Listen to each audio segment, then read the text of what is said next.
En noviembre de 1937, en plena guerra civil, 17 mujeres vecinas de Guillena, Sevilla, cuyas edades oscilaban entre los 24 y los 70 años, fueron fusiladas en la localidad de Gerena entre el 6 y el 8 de noviembre. Estas 17 mujeres pasarían a la historia como las 17 Rosas de Guillena, aunque en los memoriales se incluyan también a las 2 mujeres indultadas.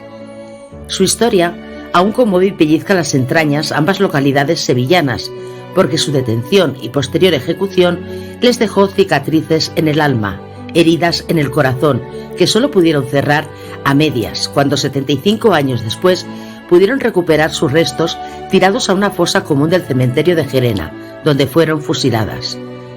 Muchos os preguntaréis quiénes fueron las 17 Rosas de Guillena y el por qué se las trató de tan vil y humillante manera antes de ser ejecutadas. Las 17 Rosas de Guillena fueron Eulogia Alanis García, la Cunera; Ana María Fernández Ventura, la Lega; Antonia Ferrer Moreno; Granada Garzón de la Era, la Gitana;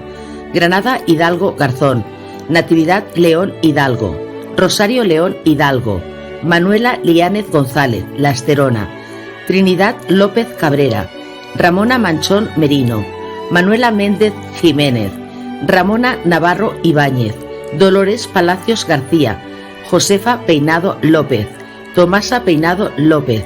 Ramona Puntas Lorenzo y Manuela Sánchez Gandullo. En septiembre de 1937, estas mujeres y otras 2 más fueron detenidas sin miramiento alguno por negarse a revelar el paradero de sus familiares, en su mayoría maridos, parejas, amigos e hijos huidos de Guillena, al entrar las tropas del sádico y genocida general Gonzalo Queipo de Llano. Ante la negativa de estas a revelar su paradero, fueron detenidas, vejadas, ultrajadas, rapadas y paseadas por su pueblo para escarnio público. Permanecieron casi 2 meses detenidas en la cárcel de Guillena, para al final acabar siendo fusiladas en noviembre de ese mismo año, por una orden dictada por el general Queipo de Llano, y arrojadas a una fosa común en el cementerio del vecino pueblo de Gerena. Las otras 2 fueron indultadas.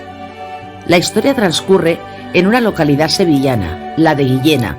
pero antes de adentrarnos en profundidad en el atroz asesinato, vamos a recapitular y a ponernos en antecedentes todos. Julio de 1936. Tiempos convulsos vive el país tras el golpe de Estado de las fuerzas franquistas y el posterior estallido de la guerra civil. Ahora nos trasladamos a Sevilla, donde tenemos un protagonista de terror, el general Gonzalo Queipo de Llano, misógino, violento, genocida y el máximo responsable de la represión en Sevilla. Su odio inquina hacia los comunistas, anarquistas o rojos de mierda, como despectivamente llamaba a los republicanos, le llevaba al extremo de menoscabar, en sus arengas radiofónicas, a estos milicianos, y por ende a la mujer miliciana y a todo aquel familiar, amigo o simpatizante de estos. De su boca salían perlas al estilo de: estas comunistas y anarquistas predican el amor libre. Ahora por lo menos sabrán lo que son hombres de verdad y no milicianos maricones. No se van a librar por mucho que berreen y pataleen. Este señor, que nadie lo olvide, fue el responsable del fusilamiento de más de 45.000 personas y se jactaba de los abusos sexuales que ejercía su ejército sobre las mujeres milicianas.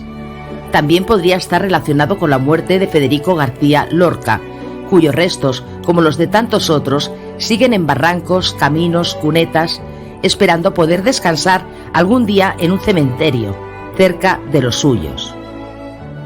Volviendo a Sevilla, a Queipo de Llano, a los falangistas, decir que este señor, por llamarlo de alguna manera, aprovechó la tesitura de que muchos hombres de izquierda habían huido a Madrid para unirse al ejército republicano, para así poder entrar en Guillena e ir en la búsqueda de las esposas, madres, novias, hermanas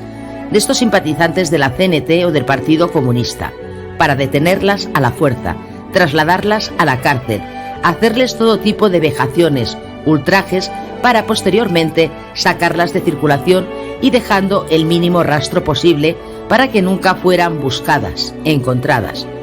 Muchas veces el traidor, el sátrapa, el genocida, se olvida de que el pueblo tiene memoria, clama verdad, justicia y reparación, y que puede también haber testigos, familiares, documentos de filiación, archivos, para que estas crudas historias jamás queden en el olvido y puedan saberse ser de dominio público.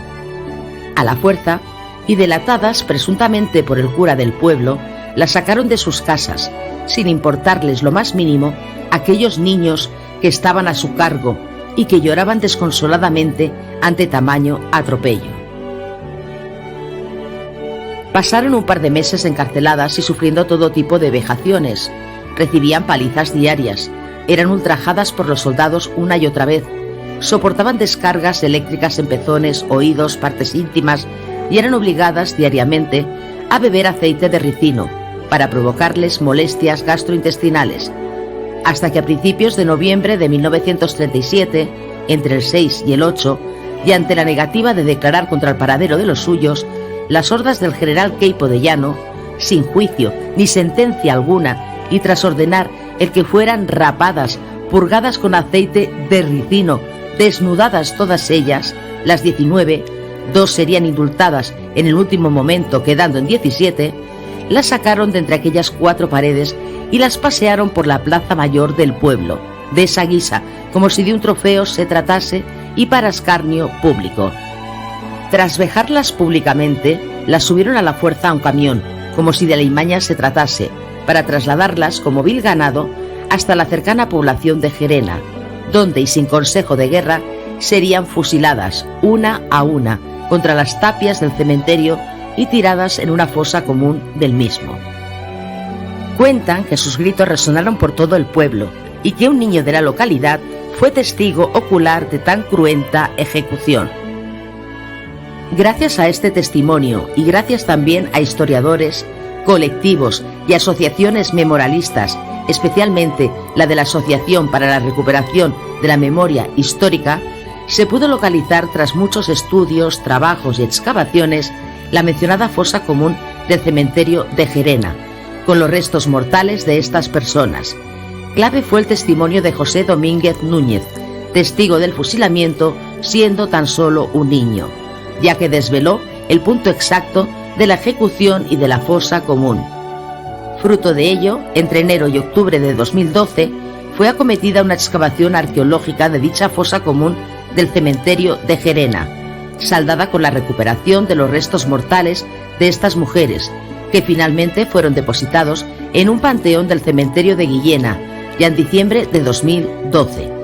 El Ayuntamiento de Gerena sufragó el gasto de 2 coches fúnebres para el traslado de los restos a Guillena, escoltados por la policía local, mientras las campanas de la parroquia de la localidad tocaron ese día en señal de duelo. 75 años después, por fin podían descansar aquellas 17 rosas en la tierra que un día les diera la vida. Que sus nombres no se borren de la historia.